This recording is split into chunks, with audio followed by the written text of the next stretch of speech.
এই যে দেখেন জুলাই সন্ত্রাসীরা, এই যে দেখেন জুলাই সন্ত্রাসীরা, এই যে দেখেন ডিম মারছে, ডিম মারছে, ডিম মারছে, ওই ডিম মারছে রে, ওই ডিম মারছে, আয় হায় রে। বাংলাদেশে এবং যুক্তরাষ্ট্রে প্রবাসী বাংলাদেশি এবং বাংলাদেশের মানুষের মধ্যে যে আলোচনাটা খুব জোরালো ছিল সেটা হচ্ছে নিউ ইয়র্কের জেএফকে বিমানবন্দরে বিএনপি এবং এনসিপি নেতাদের হেনস্থা হওয়ার ঘটনা। এটা আসলে সকালবেলায় যারা ঘুমে থেকে উঠে এই ভিডিওটা দেখেছেন তারা একটু অবাকই হয়েছে যে হেঁটে যাচ্ছেন মির্জা ফখরুল ইসলাম আলমগীর, সাথে আছেন হচ্ছে আক্তার হোসেন, তার পাশে তাসলিম জারা, আর তারপরে বিএনপির আরো একজন নেতা, এরকম আর কয়েকজনকে দেখা গেল। মানে অফিসিয়াল মনে হলো, তারা দূতাবাসের নাকি বুঝলাম না কারা, কিন্তু পুরো বিক্ষোভটা জুড়ে পাশে পিছনে আওয়ামী লীগের নেতাকর্মীরা, এবং তারা এত কাছাকাছি অবস্থানে যে ইচ্ছা করলে যদি তারা ধাক্কা দিত পড়ে যেত, কিছু করার ছিল না, দেয়নি। এমনকি আক্তার হোসেনকে যখন কি ডিম নিক্ষেপ করছে তখন তারা বলছে যে আপারে দিস না, এই আক্তারকে দে।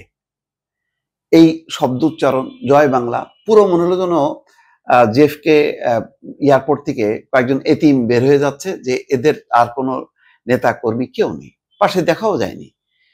কেন এটা হলো, এটা আমার কাছে অবাক লাগলো। যেখানে বাংলাদেশের বিমানবন্দরে যাচ্ছে তাদের ছবি দেখলাম একসাথে, তারপরে ফ্লাইটের ভেতরে ডক্টর মোহাম্মদ ইউনূসের সঙ্গে সফরসঙ্গী হিসেবে তাদের ছবি দেখলাম বিভিন্ন, কিন্তু এয়ারপোর্টে নেমে তারা আলাদা হয়ে গেল কেন? জামাতের নেতাকেও দেখলাম না, সৈয়দ আব্দুল্লাহ মোহাম্মদ তাহের, একজন বাংলাদেশ থেকে গেছেন এবং সেখান থেকে একজন যুক্ত হবেন। তো ডক্টর ইউনূস, তাহের সাহেব এবং তার যে প্রোটোকলের যারা লোকজন, প্রেস সচিব সহ অন্য বাকিরা, তারা আলাদা হয়ে গেলেন। ওনারা আলাদা হয়ে বের হয়ে আসলেন, এর কারণটা আমি বুঝলাম না। এবং আগেই জানা ছিল যে তারা ব্যাপক প্রস্তুতি নিচ্ছে, শুধু আমেরিকা না, কানাডা থেকে এবং আশেপাশে কয়েকটা দেশ থেকে নাকি এসছে, তারা একটা ব্যাপক শোডাউন করবে। তো এটা জানা সত্ত্বেও এইভাবে ইচ্ছা করে এরকম ধরা খাওয়া, মানে ধরা দেওয়া, এটা কেন আমলে নিল না এই রাজনীতিকরা? এটা কি বিএনপির দায়িত্ব ছিল, এনসিপির দায়িত্ব ছিল, নাকি ওখানকার কনসুলেট সরকার, কাদের? মানে আগে তো পুলিশ যদি মানে কনসুলেট চাইতো তাহলে তো তারা থাকতে পারতো, থাকলো না কেন? কেন এইরকম মানে এতিমের মতন তারা গেলেন?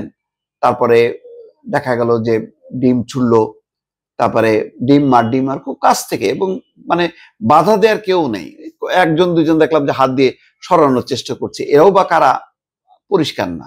এখন পর্যন্ত এই ব্যাপারে টোটাল একটা আনুষ্ঠানিক বিবৃতি সেটা নেই, কিন্তু ক্ষোভ বিক্ষোভ শুরু হয়েছে এটা নিয়ে। এনসিপি তীব্র প্রতিক্রিয়া দিয়েছে, তারপরে বিএনপি প্রতিক্রিয়া দিয়েছে, সবই তো বিবৃতির মাধ্যমে। কিন্তু মানে যখন যাচ্ছিলেন তারা এই সিলেকশনটা কেন এই তিনটা দলকে নিয়ে, তখন মাসুদ কামাল সাংবাদিক, তার একটা বক্তব্য দেখলাম কোথায়, যে যেহেতু ব্যাপক শোডাউন করবে আওয়ামী লীগের নেতাকর্মীরা, সুতরাং নিরাপত্তার জন্য তিনি নিয়ে যাচ্ছেন, এমন একটা কথা বলেছেন। তো সেই নিরাপত্তাটাও কই? বিএনপির লোকজন কোথায়? জেএফকে তে আসলো না কেন? এনসিপির লোকজন কোথায়? সব জ্যাকসন হাইট আর ওই গ্র্যান্ড হায়াতের সামনে এয়ারপোর্টে রিসিভ করবে না?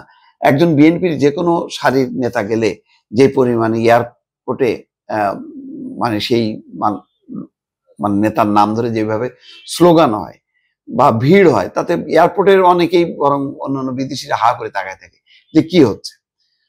তো ফুল দিয়ে যেভাবে সম্বর্ধনা করা হয়, এখানে মির্জা ফখরুল ইসলাম আলমগীর, তারপরে তার সাথে পররাষ্ট্র বিষয়ক উপদেষ্টা তারেক রহমানের সেই নেতা, তারপরে এনসিপি নেতা মানে নেই সেখানে। আওয়ামী লীগ নেতাদের এরকম তোপের মুখে পড়তে হলো। পুরো বিষয়টা না একদম কেমন কেন জানি আমার কাছে মিলছে না, আমি এটার কোনো কারণ খুঁজে পাচ্ছি না। কি হলো এটা? এটা কোনো হইতে পারে? আমি এইরকম দেউলিয়াপনা, মানে দেউলিয়া দশা আমি দেখি নাই। আমি এই প্রথম দেখলাম যে একজন নেতা মির্জা ফখরুল ইসলাম আলমগীরের মতন একজন এরকম সিনিয়র নেতা এইরকম দলীয় অবস্থায় একা একা হেঁটে যাবে, আর ইচ্ছা করলেই মানে আওয়ামী লীগের নেতারা, আমি তো মনে করি যে এখানে আওয়ামী লীগের নেতা কর্মীরা যথেষ্ট পরিমাণ মানে তাদের যা চরিত্র সেই চরিত্রের সাথে তো মিলল না, শুধু ডিম মারছে, স্লোগান দিছে বা গালিগালাজ করছে, কিন্তু তারা তো ইচ্ছে করলে ধাক্কাও দিতে পারত, মানে আঘাতও করতে পারতো এনসিপি নেতাদের, এনসিপির উপরে তাদের যে পরিমাণ ক্ষোভ, দিলেও তো বাধা দেওয়ার মতন আমি কোন লোকও দেখি না। বিষয়টা কি, আমি একটা পুরো মানে ওই ভিডিওটা আমি বারবার প্লে করে দেখছি, আপনারা দেখেন, পুরোটা দেখেন, কয়েকবার দেখলেই বুঝতে পারবেন যে এটা মেলে না, এটা হয় না। এই এমনকি এটা ওই যুব দল ছাত্র দলের কোনো নেতা যাক বা আওয়ামী লীগের মানে বড় দলগুলোর মানে অঙ্গ সংগঠনের নেতারাও গেলেও যে পরিমাণ ভিড়ভাট্টা হয় তাদেরকে ঘিরে, এখানে কিছুই নাই। কি অবস্থা, মানে অবিশ্বাস্য একটা দৃশ্য দেখলাম সকালবেলায় ঘুমে থেকে উঠে। দর্শক ভালো থাকবেন, আল্লাহ হাফেজ।